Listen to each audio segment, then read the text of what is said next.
Assalamualaikum warahmatullahi wabarakatuh. Perkenalkan, nama saya Yuniarti Juanda.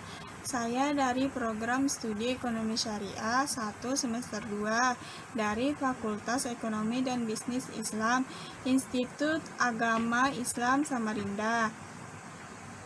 Di sini saya akan menjelaskan tentang mata perkuliahan Sejarah Peradaban Islam, tentang sejarah kemunduran Islam dari tahun 1250 sampai 1500 Masehi. Selanjutnya di sini saya akan menjelaskan latar belakangnya. Latar belakang, pada tahun 1250 sampai 1500 Masehi merupakan babak di mana umat Islam yang berada di sekitar Timur Tengah mendapat berbagai cobaan baik dari dalam maupun dari luar. Dari luar misalnya serangan dari Timur Leng dan juga Hulagu Khan, yang kesemuanya merupakan satu keturunan, yaitu bangsa Mongol.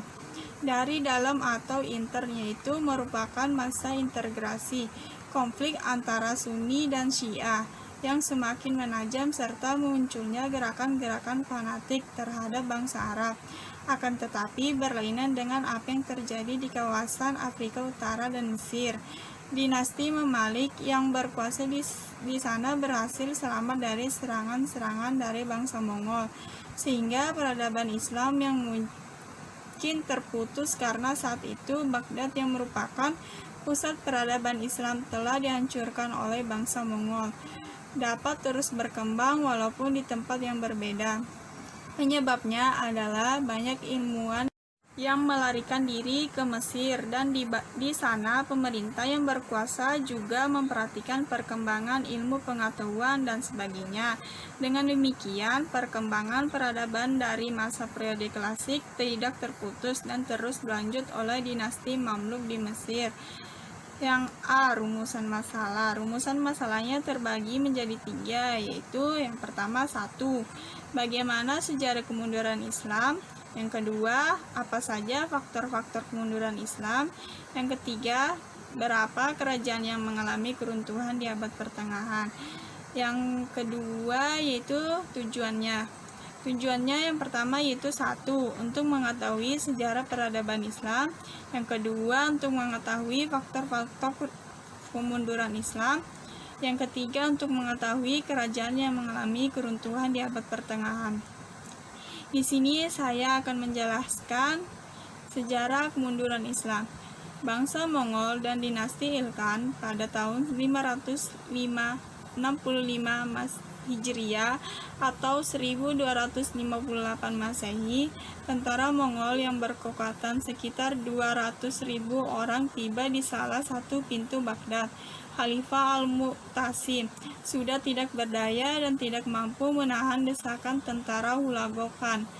Kota Baghdad dihancurkan rata dengan tanah, dan Hulagu Khan menancapkan kekuasaan di Baghdad selama 2 tahun. Sebelum melanjutkan gerakan ke Syria dan Mesir, jatuhnya kota Baghdad pada tahun 1258 Masehi ke tangan bangsa Mongol bukan saja mengakhiri Khalifah Abbasiyah di sana, tetapi juga merupakan awal dari masa kemunduran politik dan peradaban Islam. Karena Baghdad sebagai pusat kebudayaan dan peradaban Islam yang sangat kaya dengan khazanah ilmu pengetahuan, seketika saja lenyap di bumi hanguskan oleh pasukan Mongol yang dipimpin Hulagu Khan tersebut. Setelah pasukan perangnya terorganisasi dengan baik, Genghis Khan berusaha memperluas wilayah kekuasaan dengan melakukan penaklukan terhadap daerah-daerah lain. Serangan pertama diarahkan ke kerajaan Cina. Ia berhasil menduduki Peking tahun 1215 Masehi. Sasaran selanjutnya adalah negeri-negeri Islam pada tahun 606 Hijriah atau 1209 Masehi. Tentara Mongol keluar dari negerinya dengan tujuan Turki dan Fergana, kemudian terus ke Samarkand. Pada mulanya mereka mendapat perlawanan berat dari penguasaan Khawarizm Sultan Ala al-Din di Turkistan. Pertempuran berlangsung seimbang, bangunan-bangunan indah dihancurkan sehingga tidak berbentuk lagi. Demikian juga isi bangunan yang sangat bernilai sejarah, sekolah, masjid, dan gedung-gedung lainnya dibakar. Pada tahun 656 Hijriah atau 1254 Masehi, 1258 Masehi, tentara Mongol yang berkekuatan sekitar 2.000 orang telah tiba di salah satu pintu Baghdad. Khalifah Al-Mu'tasim, penguasa terakhir Bani Abbas di Baghdad dari tahun 1243 sampai 1258 Masehi, betul-betul tidak mampu membendung topan tentara Hulagu Khan. Pada saat yang kritis tersebut, Wazir Khilafah Abbasiyah Ibn al-Akami ingin mengambil kesempatan dengan menipu Khalifah. Ia mengatakan kepada Khalifah, "Saya telah menemui mereka untuk perjanjian damai. Raja Hulagu Khan ingin mengawinkan anak perempuannya dengan Abu Bakar, putra Khalifah. Dengan demikian, Hulagu Khan akan menjamin posisimu. Ia tidak menginginkan sesuatu kecuali kepatuhan sebagaimana kakek-kakekmu terhadap Sultan-Sultan Seljuk." Walaupun sudah dihancurkan, Hulagu Khan memantapkan kekuasaannya di Baghdad selama 2 tahun. Sebelum melanjutkan gerakan ke Syria dan Mesir, dari Baghdad pasukan Mongol menyeberangi sungai Euphrat menuju Syria, kemudian melintasi Sinai, Mesir. Pada tahun 1260 Masehi, mereka berhasil menduduki Nablus dan Gaza. Panglima tentara Mongol, Kit Buga, mengirim utusan ke Mesir meminta Sultan Qutuz yang menjadi raja kerajaan Mamalik di sana untuk menyerah. Permintaan itu ditolak oleh Qutuz, bahkan utusan Kit Buga dibunuhnya. Berbeda dengan raja-raja sebelumnya, Ghazan mulai memperhatikan perkembangan peradaban. Ia seorang pelindung ilmu pengetahuan dan sastra. Ia amat gemar kepada kesenian, terutama arsitektur dan ilmu pengetahuan alam seperti astronomi, kimia, mineralogi, metalurgi, dan botani. Ia membangun semacam biara untuk para darwis, perguruan tinggi untuk mazhab Syafi'i dan Hanafi, sebuah perpustakaan, observatorium, dan gedung-gedung umum lainnya. Ia wafat dalam usia muda, yaitu 32 tahun, dan digantikan oleh Muhammad Hudabanda Ul-Jaitun dari tahun 1304 sampai 1317 Masehi, seorang penganut Syiah yang ekstrim. Ia mendirikan kota raja Sultaniyah dekat Zanjan pada masa pemerintahan Abu Sa'id dari tahun 1317 sampai 1335 Masehi, pengganti Muhammad Hudabanda. Terjadi bencana kelaparan yang sangat menyedihkan dan angin topan dengan hujan es yang mendatangkan malapetaka. Kerajaan Ilkhan yang didirikan Hulagu Khan ini terpecah belah sepeninggalan Abu Sa'id. Masing-masing pecahan saling memerangi. Akhirnya mereka semua ditaklukkan oleh Timur Leng. Yang kedua, faktor-faktor kemunduran Islam. Yang pertama, faktor eksternal. Faktor eksternal terbagi menjadi 7, yaitu yang pertama, keruntuhan Islam sering disebabkan oleh pemimpin yang tidak bertanggung jawab. Yang kedua, pengkhianatan yang dilakukan oleh orang-orang yang mengincar kekuasaan. Yang ketiga, kemungkinan terjadinya desentralisasi dan pembagian kekuasaan di daerah-daerah. Yang keempat, menerapkan pajak berlebihan menjadi kebijakan favorit yang dibebankan kepada semua rakyat dan tak terkecuali. Yang kelima, garis perpecahan antara Arab dan non-Arab, Muslim Arab dan non-Muslim, antara Muslim dengan kaum dzimmi. Yang keenam, menurutnya stabilitas, keamanan, dan bangunan yang tidak terperhatikan sehingga sering terjadi banjir yang membawa malapetaka. Yang ketujuh, banyaknya orang kelaparan dan tidak diperhatikan. Yang kedua, yaitu faktor eksternal. Faktor eksternal terbagi menjadi 2, yaitu faktor pengaruh negatif dari aliran-aliran alam pikiran Islam periode sebelumnya. Yang kedua, pengaruh perang bumi hangus yang dilancarkan oleh bangsa Tartar dari timur dan serangan tentara Salib, Nasrani, dan Barat. Aturan Islam ditandai dengan kekuasaan dan kerajaan yang semakin terpecah belah. Fase yang terjadi pada abad ke-12 hingga abad ke-18 pada umumnya merupakan akibat dari beberapa faktor sebagai berikut. Yang pertama, faktor ekologi dan alami. Di negara-negara Islam, kondisi tanahnya sangatlah gersang. Pada tahun 1347 hingga 1349 telah terjadi wabah penyakit yang mematikan di Mesir, Syria, dan Irak. Akibatnya, penduduk tidak berkonsentrasi pada suatu kawasan tertentu dan juga terhadap pendidikan dunia. Yang kedua, adanya orang-orang yang meninggalkan agama. Tindakan meninggalkan agama bukan hanya tindakan yang mengakibatkan dirinya menganut agama lain. Pada masa ini, orang-orang lebih mementingkan keluarganya sendiri dalam segala bidang.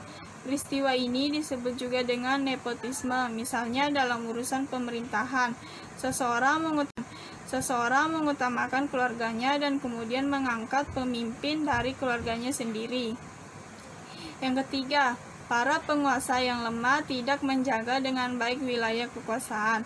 Hal ini ditunjukkan oleh peristiwa Perang Salib yang terjadi pada tahun 1096 hingga 1270 dan serangan Mongol pada tahun 1220 sampai 1300 Masehi.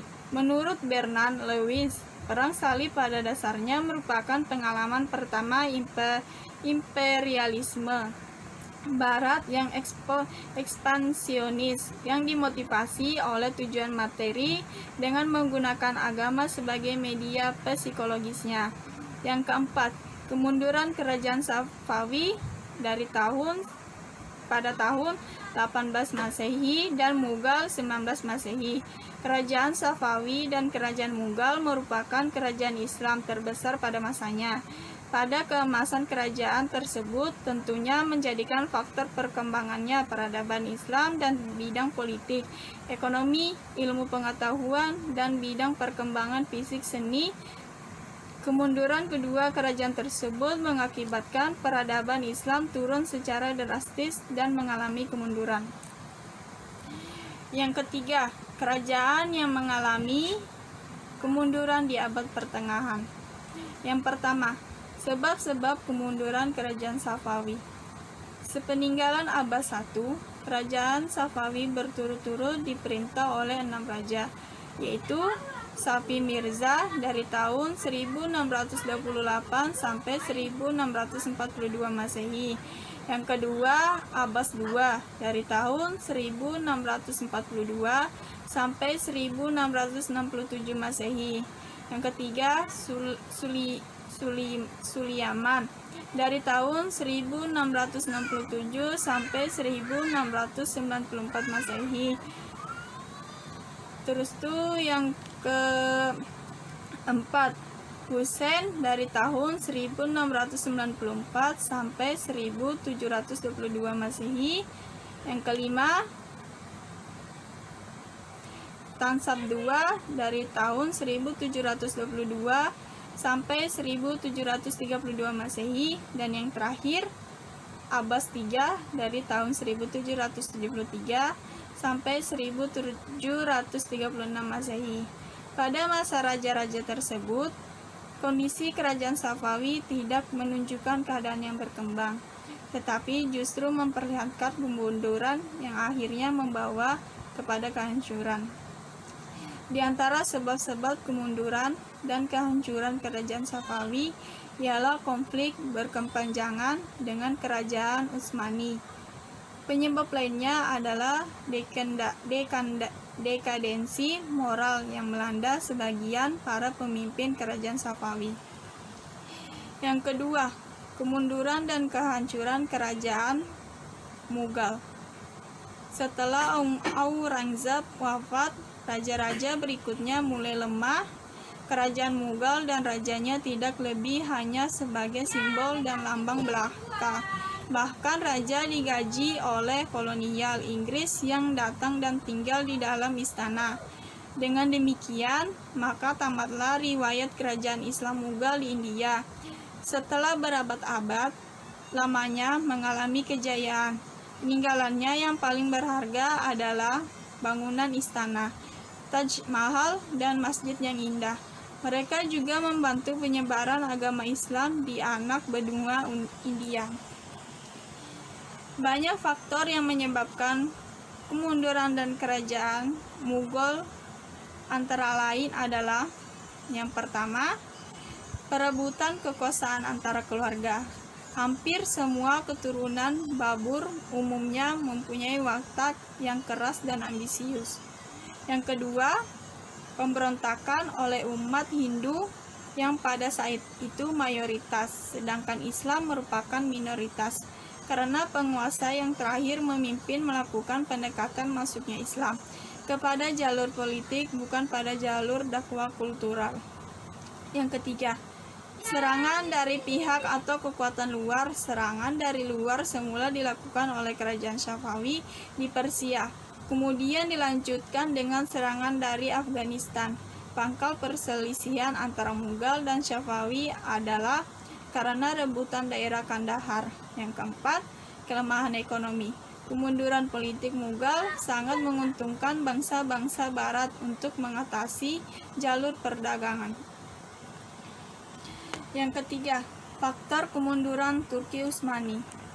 Faktor-faktor keruntuhan kerajaan Turki Utsmani dapat dikategorikan menjadi dua bagian, yaitu: yang pertama, secara internal, yaitu luasnya wilayah kekuasaan dan buruknya sistem pemerintahan yang ditangani oleh orang-orang berikutnya yang tidak pintar, hilangnya keadilan, merajalelanya korupsi, dan meningkatnya kriminalitas merupakan faktor yang sangat berpengaruh terhadap kerajaan Utsmani.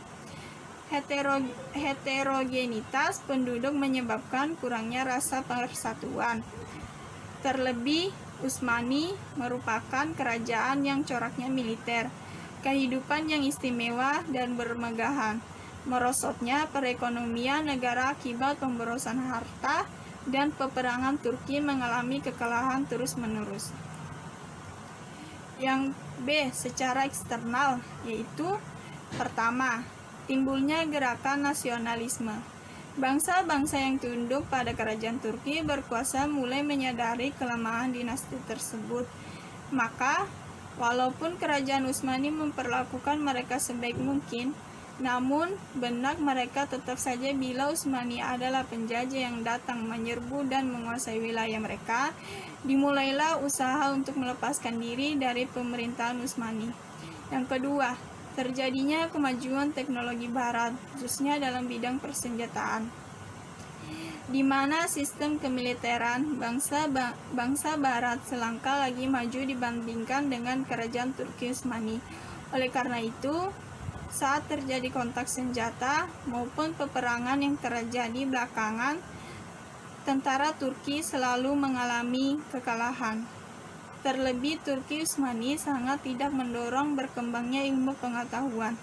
Turki mengalami stagnasi ilmu pengetahuan, maka otomatis peralatan perangnya pun semakin ketinggalan zaman. Saat Turki Utsmani mulai berbenah, sudah terlambat. Wilayahnya sedikit demi sedikit mulai menyusut karena melepaskan diri dan sulit untuk menyatukannya kembali. Yang ketiga, pengaruh kehidupan Barat yang masuk ke istana. Penyimpangan orientasi mereka ini membuat terlena dengan kekuasaan wilayah sehingga membuat mereka meninggalkan perkembangan pendidikan mereka. Berbeda dengan bangsa Eropa yang telah mengungguli mereka, kemunduran kerajaan Turki Utsmani ini terjadi dari bagian wilayah yang dikuasai oleh Turki Utsmani mulai tergerak ingin merubah dirinya menjadi yang lebih baik, dan muncul kapitalisme individual sehingga sebagian mereka ingin melepaskan diri. Tampaknya pengaruh Barat mulai mendapatkan hasil dengan kelemahan kerajaan Turki ini. Dan terlahir paham-paham yang ingin membebaskan, sehingga Turki sendiri tidak dapat menghalangi mereka. Dan jatuhnya pusat Islam ke tangan Barat menginsafkan dunia Islam akan kelemahannya dan menyadarkan umat Islam bahwa di Barat telah timbul peradaban yang lebih tinggi dari peradaban Islam dan merupakan ancaman bagi hidup Islam sendiri. Sekian dari makalah yang saya jelaskan tentang sejarah kemunduran Islam dari tahun 1250 sampai 1500 Masehi.